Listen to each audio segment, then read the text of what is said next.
So today, our main talk is going to be given by Princess Haley.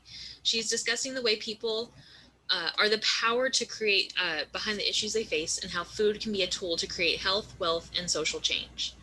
Princess is a proud Chicago native and has worked as a licensed trainer and educator in North Minneapolis for more than 20 years. She's a teacher, a mother, and a possibility thinker. At AFC, she is one of the founders and overseers of the organization's Individual Giving, Volunteers, and Community Engagement. She's passionate about working with families and children to build healthy foundations for lifelong learning. So please help me welcome to the screen, Princess Haley. Thank you. Thank you for having me. I want to say, first off, that we've had lots of international acknowledgement, especially after the NPR article. And usually I'm invited to speak, and people don't like to speak after me. They always say I'm a tough act to follow. I think I'm having to follow the tough act. Listening to Abby, I actually muted because I almost used all my Kleenex. I felt you in the warm up. It was really what I needed today.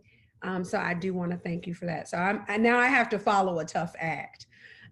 Also, I looked into kind of how you do what you do at Houston Oasis, and it sounds like the spirit of how you move and work with people is accepting and inviting of different walks of life and different issues as a way to try to find each person's individual solution. So I think that really sets up and aligns with our goals and our missions and our vision. And with that, I'm going to ask for you to start the presentation. I'm going to start out with a video. We did a great video that kind of really sums up everything. Since I only have so much time, we'll start with this video and then I'll fill in the blanks.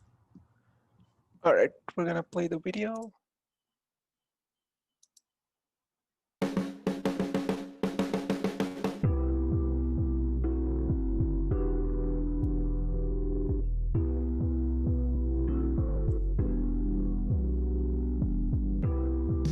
Food touches every aspect of a person's life, their ability to move through the world, their ability to learn and retain information. It's an opportunity to build strength and power in community.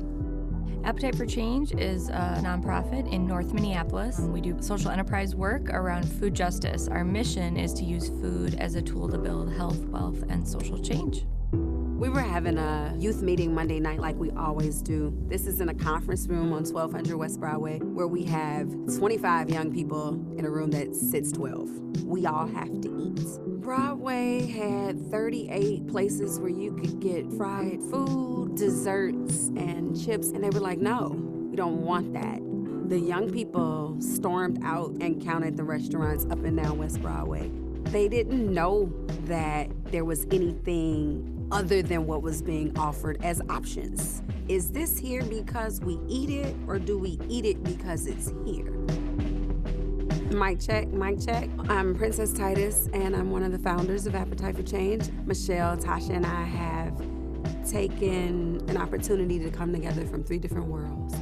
We didn't go into it thinking we knew everything. We came up with a good framework of questions and were able to go to the communities in North Minneapolis and ask them, how do you feel about the foodscape? Dialogue about how food makes you feel, when food felt important, what meals did you cook, who did you cook with? If your underwear met your tennis shoes, that's fly. But what'd you eat today? Groups that are most able to come up with innovative, successful solutions to the challenges that they face are the people that face those challenges. Appetite for Change support food programs of all kinds. We have our Community Cooks program where we bring people together to cook, eat, and talk. When you're cooking a meal, you're creating memories and not really just connecting with the people you're with, but you're connecting with the food. In 2015, we opened Breaking Bread Cafe. Breaking Bread has a huge role within that West Broadway corridor. It's really been a staple in the community to give the community access to healthy food. Listening to the community, it gave them buy-in. Breaking Bread was something everybody comes to because it's something everybody worked on. We're trying to be different, trying to start a movement. Innovation is one of our core values. We're always willing to look at the system, look at the program, and make a change or tweak if we think that it's going to yield better results.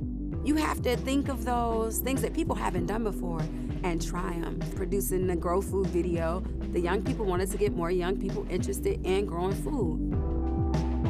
I look at it from each individual plate. How many meals has Community Cooks served? And how many meals has Breaking Bread served? And multiply that by how many people tasted something different. All of those ripples have gotten the North Minneapolis, I think, to the point where we're organized as a whole community. Food is the tool that creates health, wealth, and social change. And I feel like they're eating our food.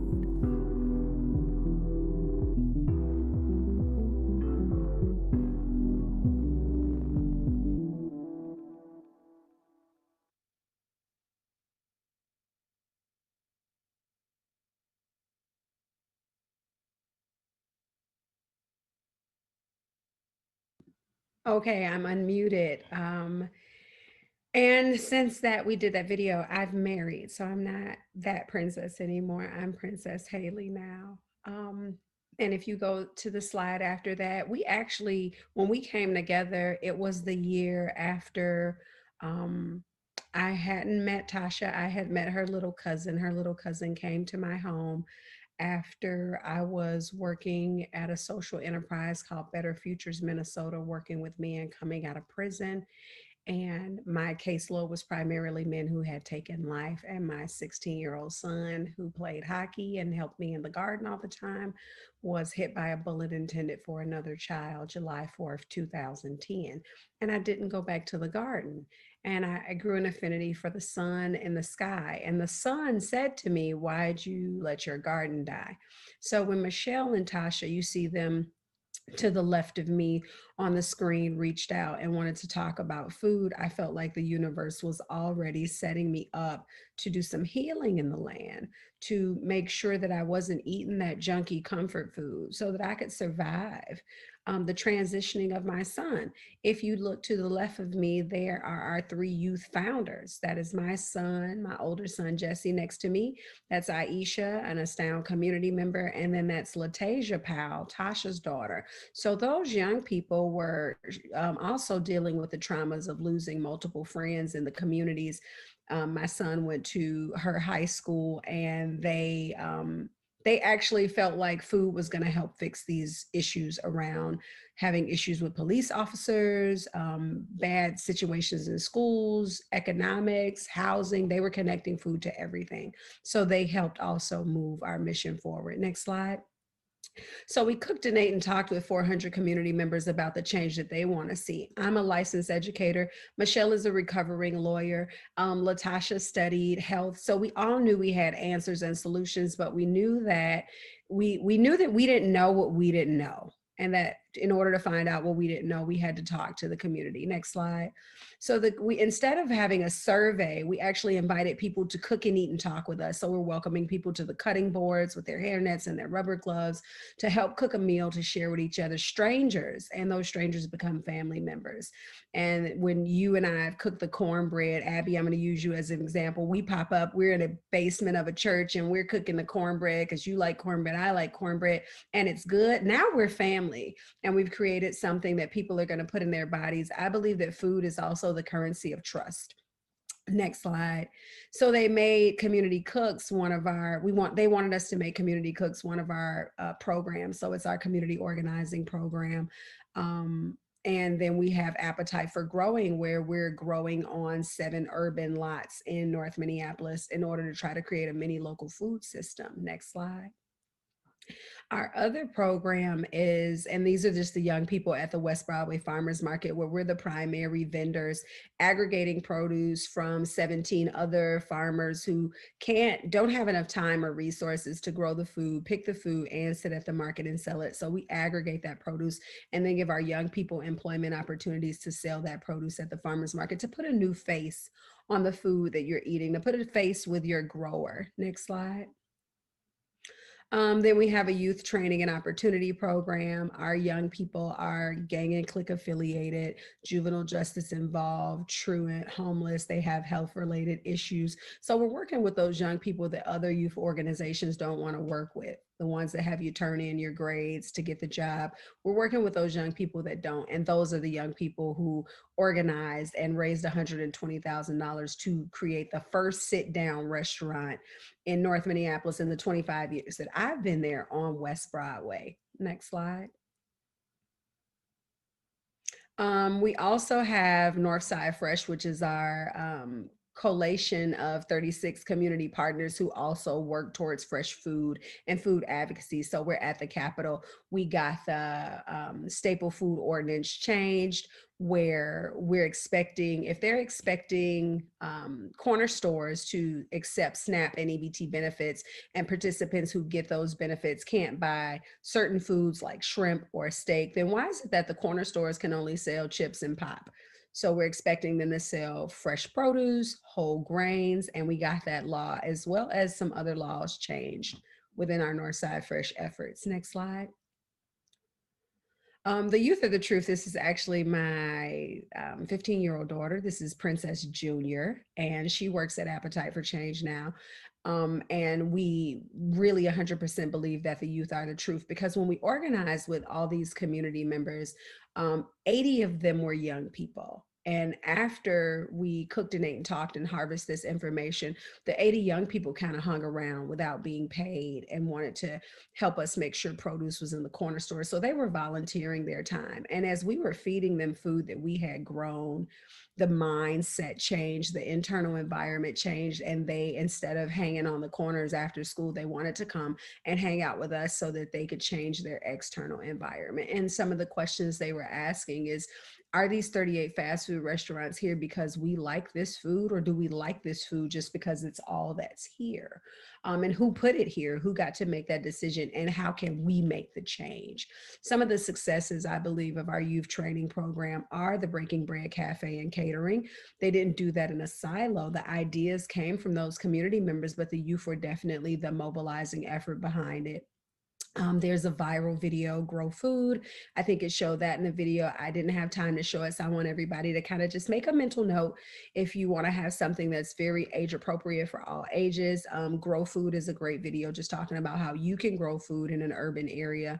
Trap or Grow was a question going out to young people who are witnessing counts of violence in urban areas, that you have a choice on a corner. You can grow food on a corner, or you can trap on a corner.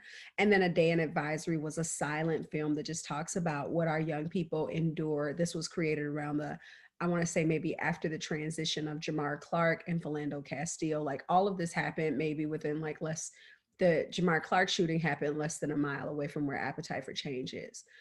So our young people were impacted a lot, and they used food to talk to people at the Department of Education in Minneapolis Public Schools about the number of police officers in high schools. And they had a solution for that. They didn't get it changed that year, but they did get it changed after the George Floyd murder. So this is what food brings people together to do. Next slide. So this is basically how we're trying to impact the food system. We're doing some of the processing, the growing, the creating. We have a Kindred Kitchen, which is our shared kitchen incubation space for people who want to start food-based businesses. We're running the farmers market, community cooks. We're growing our own food. We have our own cafe, our own catering. And this is our, like I said, our effort to try to change the food system now within both of the pandemics, having our grocery stores closed and acknowledging that people often within trauma go back to eating their comfort food.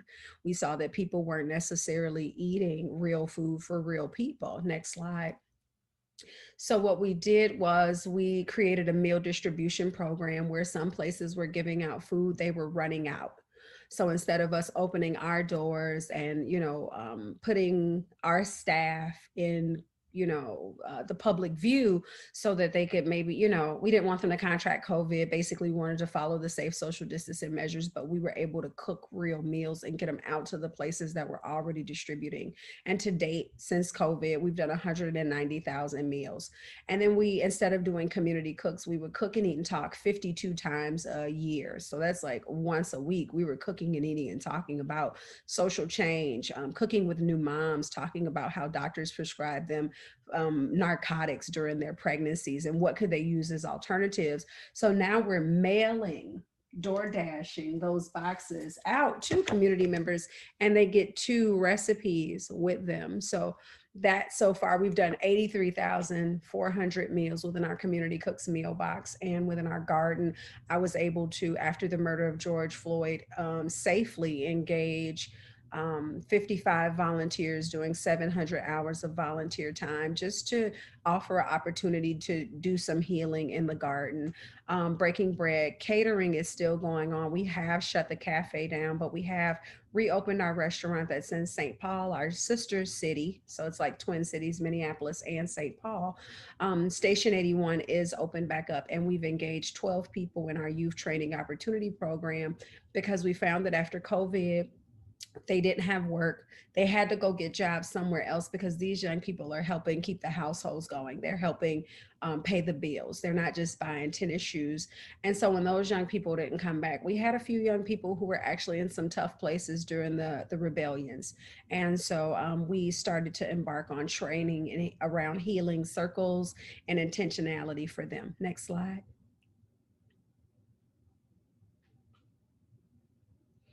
So these are just pictures of us delivering our meal boxes. We also did 7,000 meals to Hennepin County Health Heroes, so people who were on the front line working in the hospitals, and that was with a partnership with Minnesota Central Kitchen. So we had to pivot, we had to be innovative, and the community wasn't responding because they were dealing with the trauma. So instead of listening to their voices, we actually just paid attention to their behavior and saw that the shelves were empty of raviolis and ramen noodles and still full of vegetables. So we still wanted to work to get real food into real people. Next slide. These are our meal boxes. I showed you one of my cards. I get a meal box. I'm always so excited. I think the last thing I made was like the black bean veggie burger, and it was a really big hit at the house. And if you go to our website, I'll share that link, but we've got some stories up around how families during this time of just being in a house with each other and having to socially distance or finding cooking as being very enjoyable. Next slide. So real food for real people, that's what blurs the lines. When you're meeting that basic need, it's not about the box that you check or how you identify or the zip code. Houston Oasis is just a great example. It's not about the zip code that you live in or your socioeconomical status. It's about, can you get real food to real people? So I want to invite people to check us out on Facebook, Instagram, or Twitter. That's a way we've been allowing people or asking people to volunteer and just share our word if you believe in it and help us spread our message. You can go to our website and sign up for our newsletter. Some people also go on our website and say that they want to volunteer. I have some mentors who are helping me within the development of my new position who are not in the state of Minnesota. So you can share your time, talent, or your treasures. If you want to reach out to me directly, which I always love, I always like to make time for each individual because that's where I learn and I'm developed and I'm able to continue to make connections. There's my email address, princess@afcmn, like Minnesota.org. And then I want you to get some time to check out those videos on YouTube that our young people have done. Next slide. It's my favorite slide. I feel like we're always better together. I really am grateful for this opportunity to speak. Understanding that what we've done was not about me, Tasha, or Michelle. What we did was created an opportunity for people to operate within their own power, and we just gave them the platform. We just rallied the troops and bought the food and bought it in and created a savvy way or innovative way to get people to let their guards down and share their true stories around cooking. You hear so much, and then you can ask the real questions like, what are you afraid of, or why do you eat this, or what's your goal for your life, or how do you feel about your parenting? Like, the conversations range so widely when you're at the cutting board, when you're in the garden, and when you're at the kitchen table. So I just want everybody to remember that your health is your wealth. Where we were working on, generating revenue for community members around food-based business, it really, what's wealth really looks different looking at the COVID-19 situation. So your health is your wealth, and I feel like we are all better when we're together. Thank you for listening. Thank you for being here. Yes, absolutely. We're all better together. So thank you so much for being here. We do want to do some Q&A time, but what we typically do is we do go into breakout rooms real quick, give people a chance to kind of refill their coffee, go to the bathroom, talk, say hi to people. And it's also a really good time for people to kind of come up with some questions, especially those that are watching us on Facebook. So before we come back for Q&A, Princess, we're going to go to the breakout rooms. And so Abhishek should be getting the breakout rooms here in just a second. And if you're joining us on Facebook, this is a great time to get those questions in so we can get them over to Princess after the break. All right, welcome back, everybody. Hopefully everyone had a good break, came up with some good questions. So we'll go ahead and just jump right into them, if that's okay with you, Princess. All right, first question is from Sarah. This organization looks like it's promoting vegan eating, or is that just for wishful thinking? We meet people where they are. And I want to say in one of the breakout rooms, we talked about the recipe. We were eating the stuffed bell peppers, which are primarily, stuffed with like rice and tomato sauce and ground beef and topped with cheese. But those bell peppers were grown locally. The people who were there cooking them, grew them at the garden or volunteered at the garden. And then we did a brown rice. And then the tomato sauce that we put on top of them were tomatoes that we grew. And we didn't add meat because we gave the community the chance to have cheese.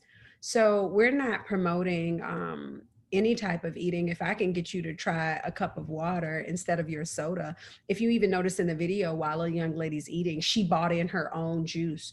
We don't judge. We meet people where they are, but we are saying that you should double up on your veggies and consider the food pyramid, the old food pyramid, a myth, because it would say eat fruits and vegetables. And so you want to eat a vegetable before you eat a fruit, because often people eat a fruit and then think they don't have to get to a vegetable. So really it's thinking about your thinking when you're eating and seeing how you're feeling when you're eating it. But we're not promoting it one way or another, because people are in so many different areas in their food journey. My daughter, Princess Anne, says eat peace food. A piece of what you grew up eating, whether it's unhealthy or not, don't judge it. A piece of what you know you need to sustain your body. So vegetables, water, and then be at peace in your mind with what you're feeding yourself. That was a great question. All right, we don't have any more typed questions. Do we have anyone who wants to ask their question out loud? All right, Johnny, you have a question. Okay, yes. Thank you so much, Princess. Really, really enjoyed your talk and encouraged by the work you're doing. I wanted to ask, food is so cultural. There's people who just eat what they know. And I know my culture, like there's no version of like low fat or low calorie or low sodium or low sugar. This just doesn't exist. And anything that isn't really embraced or accepted by the culture or the community. How do we go about changing the culture of food and what people have just always known and get them to do something that it sounds very radically different to what they've been doing? And thank you for sharing that, because we did have an opportunity to cook and eat and talk with, we have a really large Somali population here, and they were just 100% sure that we would not be able to make their food any healthier. And so what we did was we got rid of the word healthy, because when we asked people, they felt like healthy came with judgment. So like you were saying about your food, it doesn't come with this low fat version or low sodium version, but you can use Himalayan sea salt, or you can use smoked sea salt. You don't have to use iodized salt. If you want to lower, if it's something you're going to deep fry and you like that crunch, you can do a pan sear and still get that crunch. You can use a different type of oil. If you're going to have one, like when I fry fried chicken, we have string beans, we have baked yams, we have salad, and they're like, fried chicken with all these vegetables, like you got to balance it out. Knowing that even when you think about your meal, traditionally, we would be growing our food. So we would exercise before we would eat, because we would harvest the food and then we would cook it. So we would engage and laugh and then we would eat it. So just even thinking about incorporating in some type of physical activity before you eat foods that don't have the lower fat version, moving from a dairy-based milk to a nut milk or a flax milk. We make those, we we went on a journey to all make milk at home. All the founders did, and I made almond milk, and we did cashew milk, and then I had like cashew flour, and then I made like homemade pancakes with like just bananas and cashew flour, and that was great. So just those little bitty steps, it's like plate by plate, bite by bite. What piece do you want to increase? What piece do you want to remove? Without judgment, so you can't feel bad about anything. So it's not that you're trying to be healthy, but you're eating to live and not living to eat. So that's just great advice for, I think, everyone. And I think I saw Richard raise his hand. Yes, thank you, Princess. That was an excellent talk, and you're doing excellent work up there. What other communities have you been in touch with, maybe in other cities or something like that, that have, that are doing similar things or have adopted your model, or they're expressed interest in your model? I can't even name them all, but I will give you from as far as we've been to back. So there was some schools in France who did a claymation from our Grow Food video, and we met with them over Skype to talk about how we did this video with young people. There's a social gastronomy movement that took two of the founders to Chile, where there's an international movement to talk about, they call it social gastronomy, but we call it, using food as a community organizing tool. So it's the same thing. And they both had to have translators. And so we've went as far as there. And then in the US, we've been to the Detroit Black Food Security Network. We've had our youth organized with the youth in Flint before everybody knew Flint had water issues.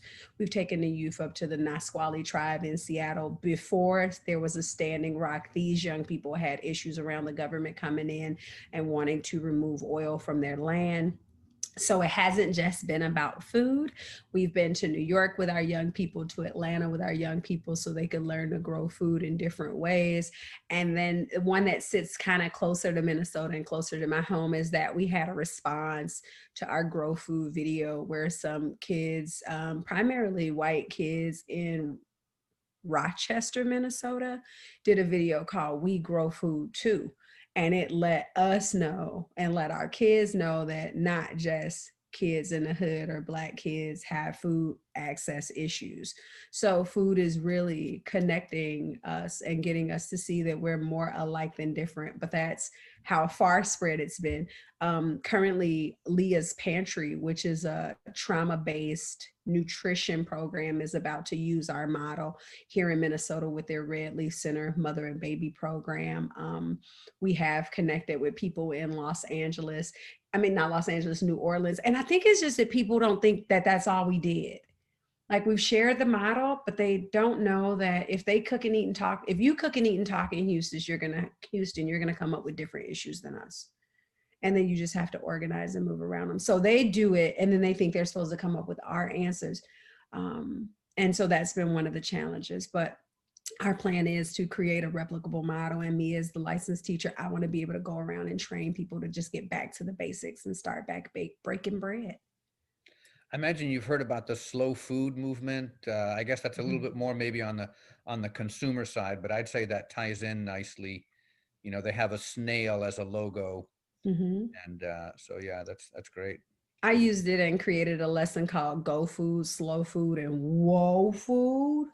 Like, go food are your vegetables and your waters. You can go and eat as much as that as you want. Your slow food is like, okay, the bread, all right, the white rice. And your whoa food is like your once a month food. So I have heard of that and took it and made it into a cute little activity for the kids to be able to sort and just think about monitoring what they're putting in their body. Like, Takis are definitely a whoa food. They're probably a no food, but... But there was a whole slow food movement. I mean, there was an actual movement called the slow food movement. Yes. With, talking about knowing who grows your food. And I mean, if you don't grow it yourself, at least, knowing who grows your food and paying attention to where it comes from and all that kind of stuff. So yeah. Thank you for sharing. I think trying to get rid of Takis might not go over so well.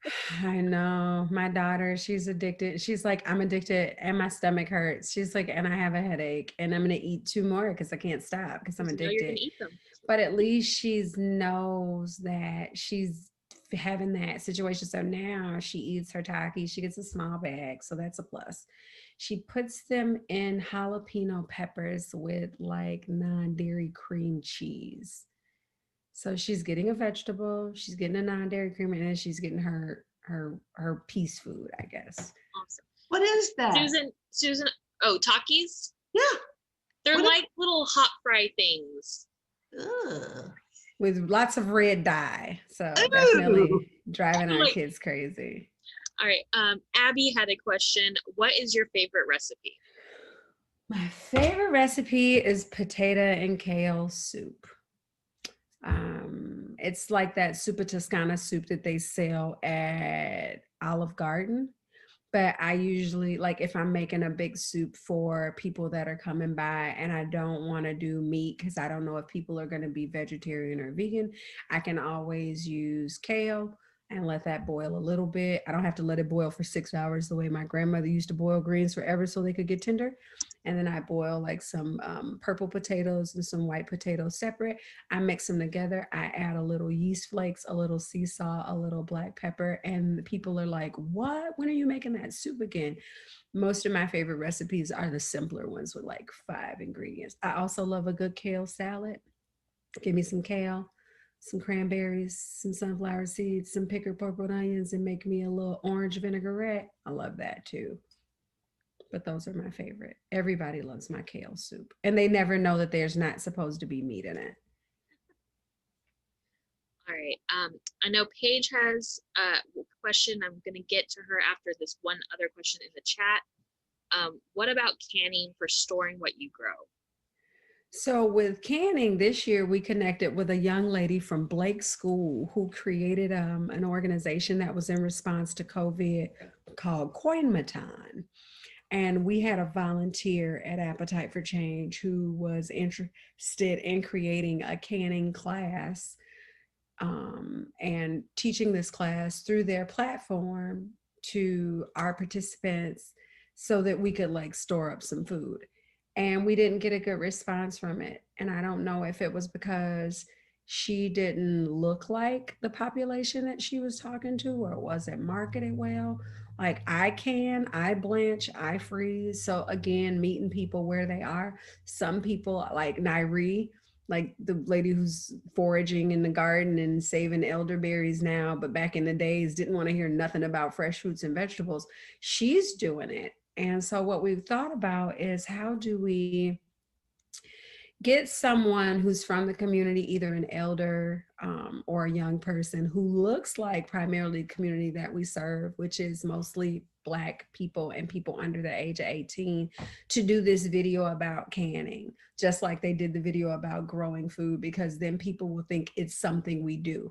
Often you just buy into the commercial that the world tells you, like the world tells us, you know, Black men are scary and they're all violent and Black mothers are abusive and we don't eat real vegetables and we don't can. And my grandmother canned chow chow and okra and you name it. And chow chow was just like scraps of vegetables in a little vinegar, but she wasn't wasting anything. And so, and cucumbers to make pickles. We do have Dee Dee Fuller. I want to say she's like 22. She grows her own food and she makes like jellies and does canning and sells that at the farmer's market, but it hasn't been as widespread as we like to see it. But I know all 3 founders are blanching and freezing and canning to preserve. All right, Paige, you have a question. I just wondered whether you had also explored venturing into recommending, like, I don't know, can you grow fruit trees up there? I've seen a pear tree, and forgive me for whoever this person was, but they cut it down. Oh dear. Well, So we're I so know. lucky down here that we can grow lots of fruit trees. And Mhm. I've been on a vain mission to try to talk like the parks department or different churches into Right. planting trees where people walking by can pick an orange or something like that. And you know, there's so much public space where instead of planting a pine tree, they could plant an apple tree down here and teach kids as they're growing up where their food comes from. They say, oh, look, it's on that tree. I'm lucky to live near an elementary school that has a big garden like that to teach the kids where foods come from. But I wish that the public agencies, because it would be as easy to plant something that you could eat as well as not. So.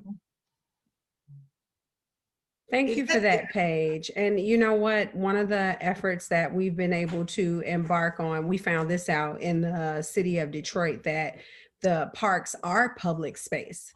And so we have, within our urban ag bill, got the city of Minneapolis to look at how best to use the corners of those parks where there's not quite the football field or the baseball field or the playground, and allow people to grow some food. So I appreciate that type of innovation is what we've seen lots of other cities do that are having food access issues. And you keep up your good work and you get some people to rally behind you.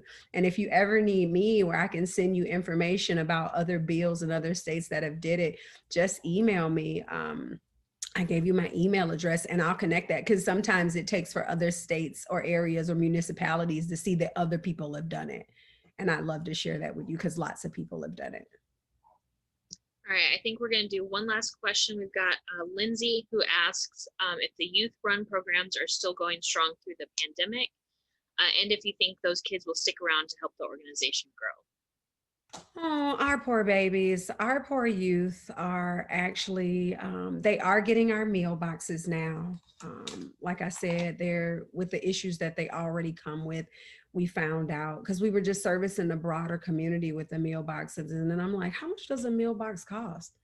Like $33.70 for like 8 meals. You know what I mean? For 2 meals for a family of 4. So that's like 8 meals in a box. Like, first of all, let's start meeting our youth's basic needs. We used to train them to be our labor force, make sure they knew how to grow food, make sure they knew how to cook, make sure they knew how to facilitate community cooks events, make sure they knew how to talk to legislators. And after COVID hit, like I saw like the people who needed the most help was our younger people, and they weren't saying it. And then after the murder of George Floyd, we would go to meetings and say, how do you feel about the murder of George Floyd? And my daughter would mute and she'd lose her mind. Like, I'm tired of talking about it. It's hard.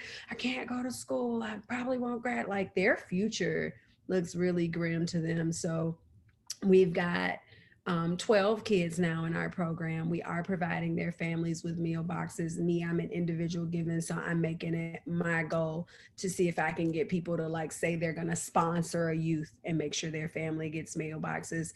And they're doing intentionality training with Andrew Yu. And after intentionality, they're going to be doing some healing circles. So instead of us training them to do things, right now we're really just trying to help our young people get stable in their mind and in a stable foothold, because it's painting to them and everything's on the computer. So that's the challenge. They're not able to get out in nature enough. They're in school all day on the computer and then they go to work on the computer. But we're doing the best that we can by, like, some people are curating baskets, like love baskets. So like some aromatherapy or some crayons or some coloring sheets. And we're just dropping them off week by week. Like, we'll get some stuff and then we'll just drop it off to the next youth on the list to try to keep them encouraged and motivated. I do think they'll hang around, especially when they find out that we're reopening Breaking Bread Cafe in the spring, because that was their thing. That was their foothold. That was their, like, this is the best thing young people have ever done in North Minneapolis.